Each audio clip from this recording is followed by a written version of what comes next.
the skylight open. Oh no, I want the deodorant. I'm gonna have a shower at work.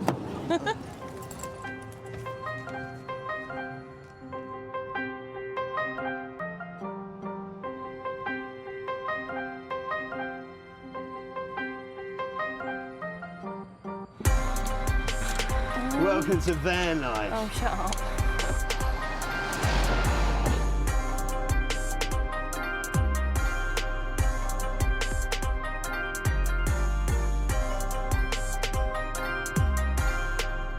Many of the people who choose to live in vans are in, situations of poverty. Like, we're young people, we're trying to do things that don't bend to the system.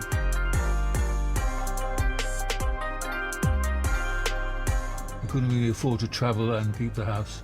The money would go further living in a motorhome, obviously. Thank you, my friend. I would have to go on benefits to be housed. I'd have to go into the system, and I'm very reluctant to do that. But the thing is, in Bristol, it's just going up and up and up. But you just need to get on. That's it. Just get your foot on the ladder. That's all we're trying to do.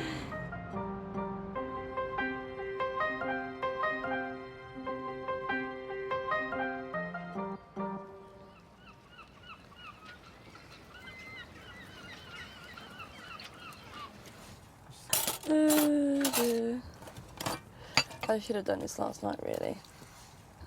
You have to make sure the washing up's done straight away, otherwise it gets smelly. Can you open it, please? Yeah, of course. Yeah, that'll be all right. Yeah, we do that. In a small space, you have to put things away all the time, otherwise it just gets too cluttered. In the first part of the morning, we make our coffee, and if we've got enough time, we will treat ourselves to a bit of breakfast. But this morning, we are going to have some lovely crumpets. We've been in the van now for about 2.5 years. Yeah, I think so. It's about 2.5 years. It's been quite a long time. We started with just a mattress, really. Excuse me. We were living in London, weren't we? The job share was you were working on the van, and whilst I went to work, and a lot of the time I get back and there'd be tools everywhere, which is the last thing you want after a stressful day at work, is this mess. Yeah. So that was quite a difficult time. But we got through it, didn't we? So yeah, we used my income to pay for the bits that we needed, and Mark did the work, basically.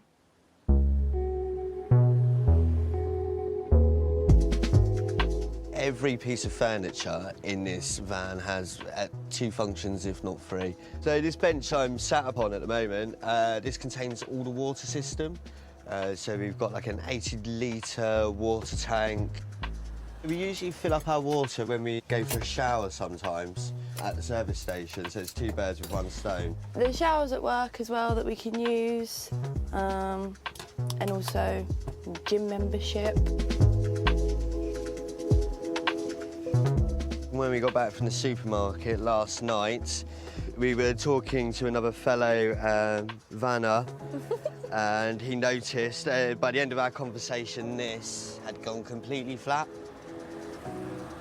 The other one's gone as well. Yeah, it's a little bit sus.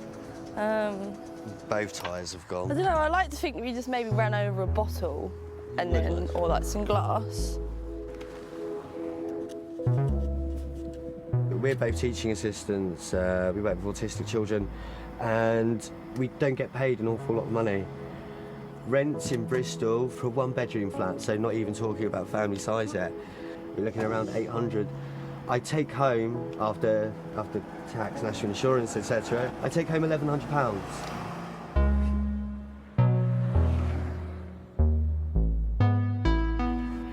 We are trying to save for a house. We want to start a family together, and you can't really afford to do that whilst renting.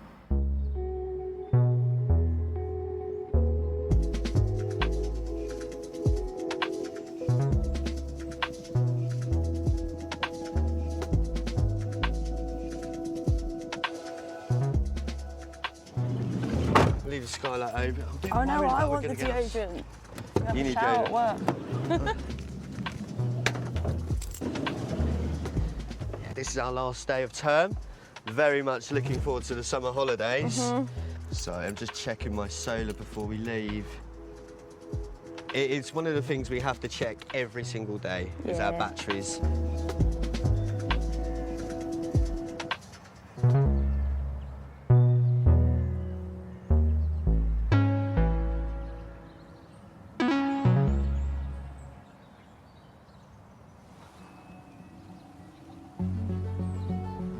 I've lived in a mobile home for 15 years. Although the van is small, look out there. The country's big, my friend. Bigger than your house or your garden. My dog loves it. She's got a special bark for traffic wardens. And she's very protective and very good as a guard dog. She's also great company because she's got quite a character.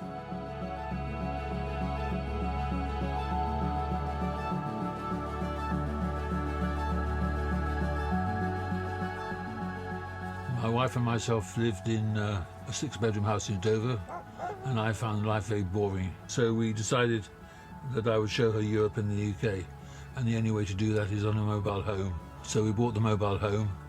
We couldn't really afford to travel and keep the house. You can imagine downsizing from a 6-bedroom house into a 9-foot motorhome was quite interesting, because the money would go further living in a motorhome, obviously. I've got 5 solar panels on the roof. I've got a good battery system now, and that will see me well through the winter. That's the electricity taken care of.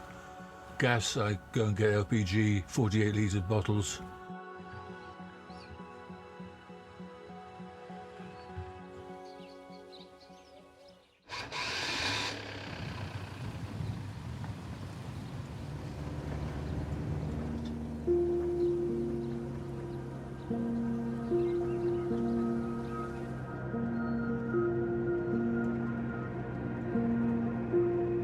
My wife wanted to go back to see her 2 children because, although they're in their 20s now, one of them was not well at all. And then, of course, COVID came in, so she couldn't get back. I obviously miss her. So we're off to see the Wild West show, the elephant and the kangaroo.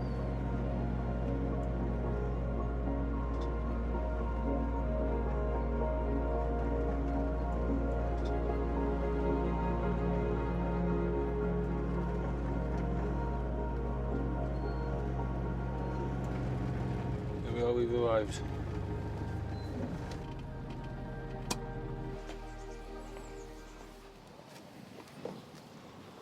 Hi there, Cameron. How are you? Good, so good, very good. You're looking very bright and sprawny today. Yeah, well, coffee. Black, no sugar, correct? Black, no sugar, right. So we'll fill you up. I'll just bring the hose pipe round, yeah? Right, sir. Okay. The answer's yes. The answer's yes, Ian.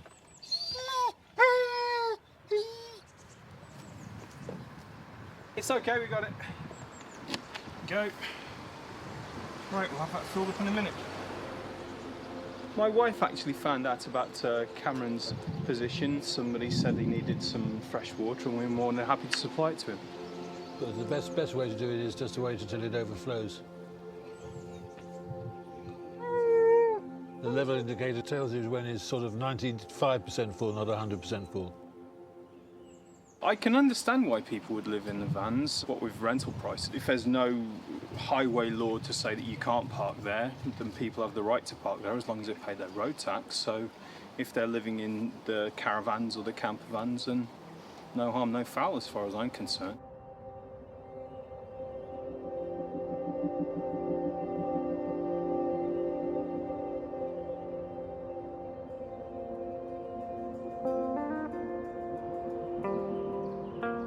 The disparity between the rich getting richer and the poor getting poorer, no question, that's accelerating now. It's not slowing down, it's accelerating.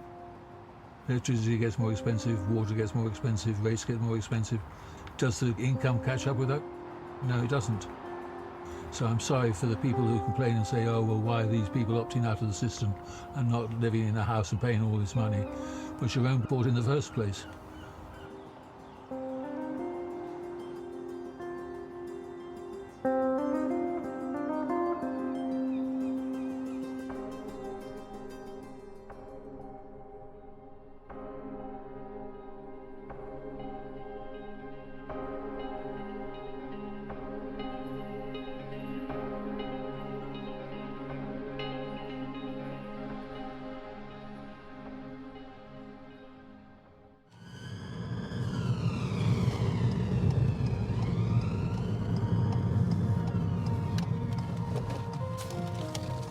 There is an issue with affordable housing for particularly younger people, and people are finding different ways. So they're not necessarily consider themselves homeless, but they'd consider themselves as housed differently, which is why vehicle dwelling seems to be kind of on the increase. We're going over to St George's Park. We've got quite a few vehicle dwellers living on the side of the road.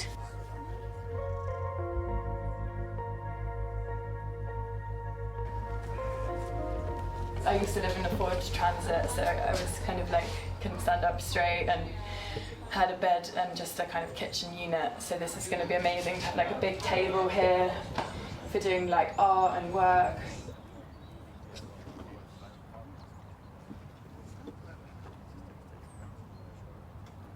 I live in a van because I can't afford rent, but also for me it's like a political choice. It gives me time to do part-time work in the forest school that I work in. Mainly, my reasoning is I don't want to pay half my wage each month to rent. Don't really see the benefit in that.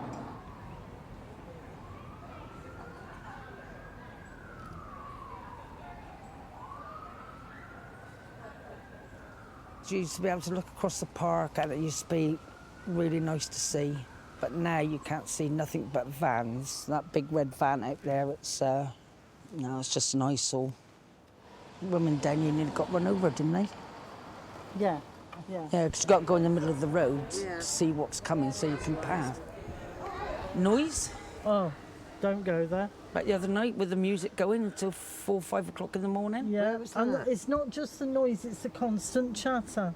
Last week, I was walking through the park and found somebody's washing on the line, stuck between tree to tree. Oh, gosh, I wonder where they wash that to. I don't know. Toilets, I expect. The council should do something about it. We just need to try and get them moved on.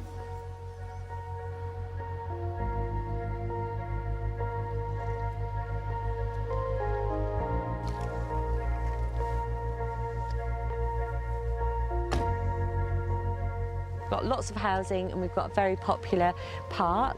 So what we as a council are trying to do is get the balance right between the needs of people living in the area and of course the van dwellers. So we're here today to let them know about the meanwhile sites because they get that security of not being moved on, whereas that can be a hazard of living on the roadside. Hiya. Hi, I work for Bristol City Council.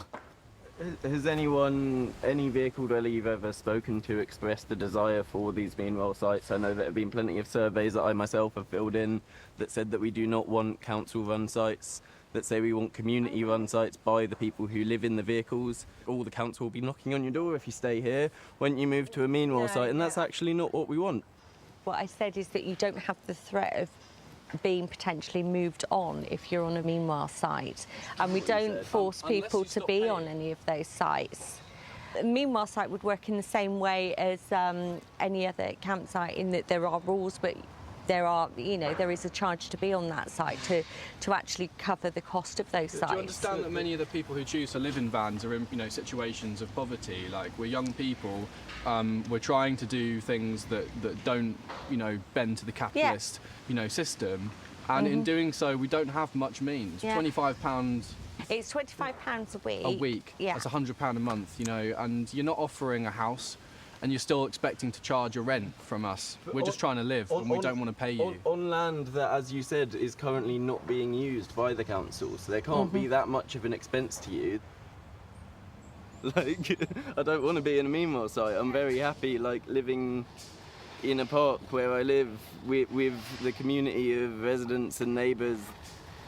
And until the council get an injunction here, this is where I'm going to carry on living.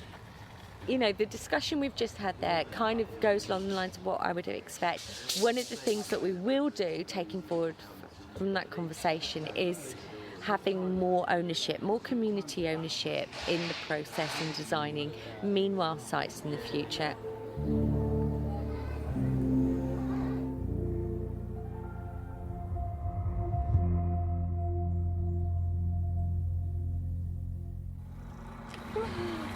Buy a van, they said. See the world, they said.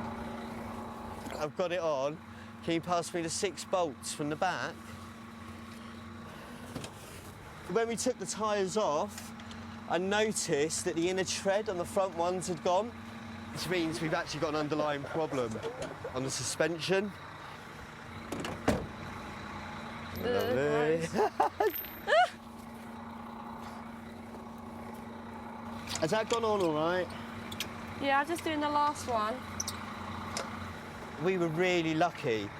The tyres on the front, on the inner wall, had worn down to the steels. Luckily, this puncture, although it's cost £260, has actually saved our lives.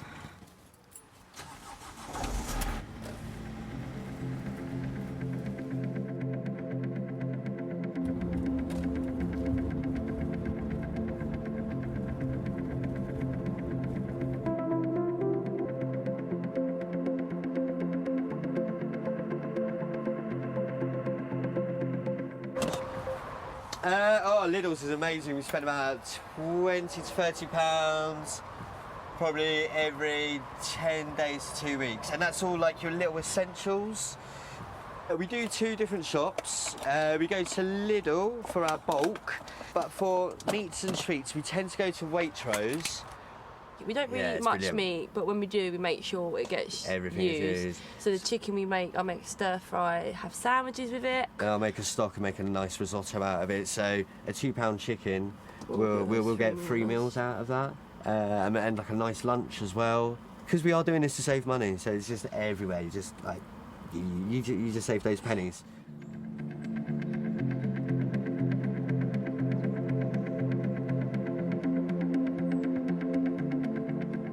A diesel heater, that's about £5 every 2 weeks in the winter, nothing in the summer. What else? Our electricity is from the sun, don't have to pay for that. Oh, yeah. You've locked the van? Yes, all up.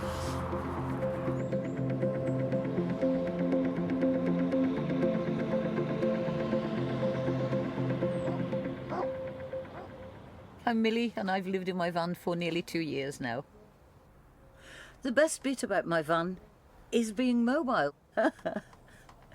The worst bit is that everything that you do, you have to move stuff around.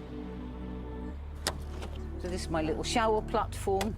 It's not like in a house where you want to shower, you just step in the shower. Here you have to open a cupboard and get the shower curtain out and hang up the shower curtain. It's a whole procedure. So it's actually much more hard work than you imagined living in a van. And the whole thing folds out just like this to make a veranda.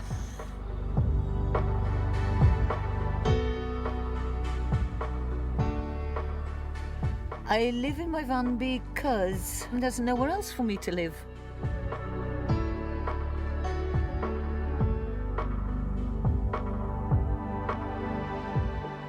Let me give you a tour. Everything is made from second-hand materials or reclaimed materials, upcycling. The worktop is wood that is called Iroko from Nigeria. It was a farmer's fence panels that we sanded and sanded to produce this beautiful smooth surface and then oiled it. The kitchen, opted for a very big kitchen because I cook everything from fresh.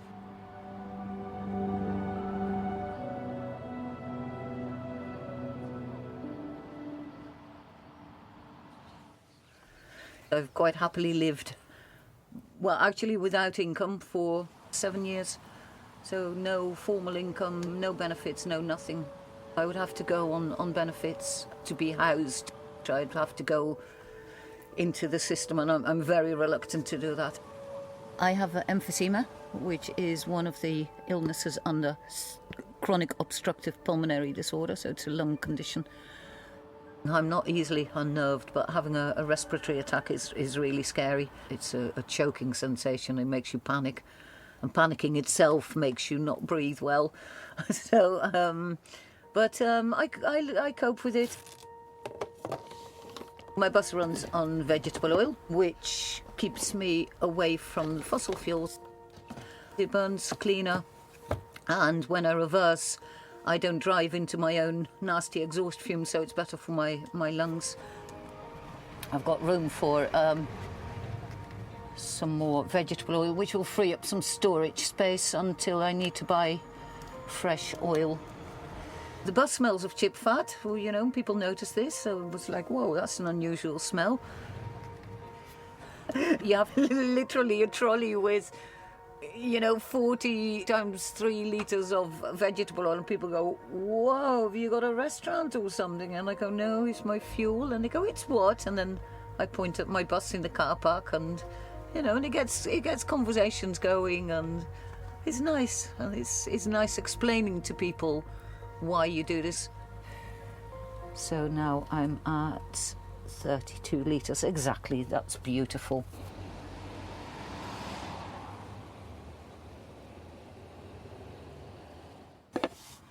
I'm expecting my daughter, my youngest daughter Marika, who lives and works here in Bristol. She's had a works do. It's her last day in a particular job. So I'm taking her home. Hello! Oh, you look lovely! Hi. Hey! Hey. You okay? Yeah, I'm good. Hi. People always ask me about it. It's always something, whenever I see my friends, they're always going, oh, how's your mum? Because I think everyone thinks it's really adventurous and exciting, which it is. Yeah. When she's out on her own or she's sleeping kind of in the middle of nowhere, that can be quite scary to think about, but equally, she's a tough cookie. So she's always telling me not to worry. But I think it's human nature to worry, isn't it? Oh, on the whole, I don't feel... Why would you feel more vulnerable in a bus than in a home? Okay, prime. If you have an intruder in your home, you're stranded. If somebody tries to get into your bus, you can drive away.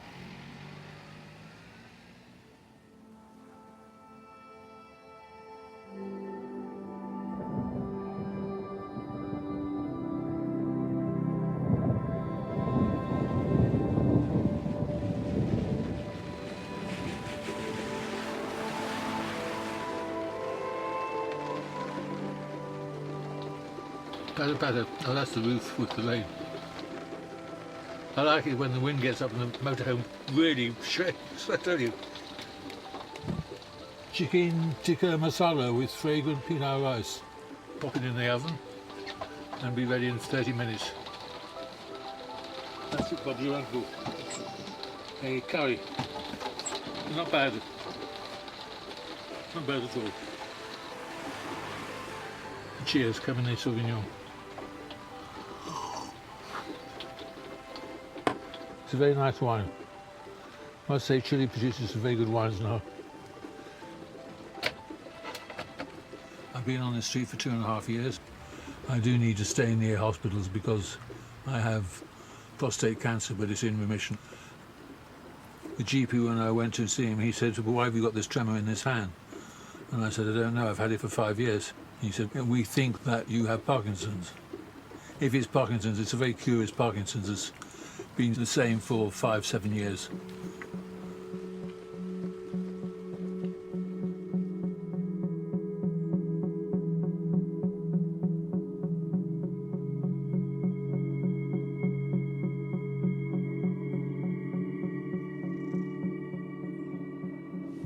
I suppose I could be called a serial entrepreneur.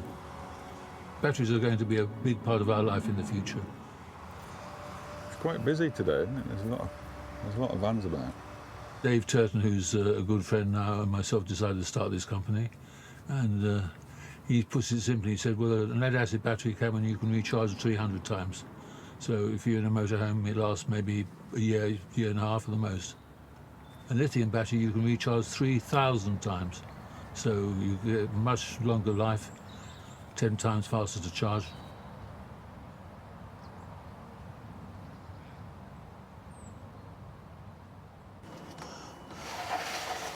There's a lot of electronics going on in there. Yeah. I honestly, I cannot fault the way it's been constructed. I think the main thing is that it will give me the financial security that I don't have at the moment, allow me to buy a house for my wife for the long term, secure her future. Hopes and dreams for the near future. My dream is to get my wife back.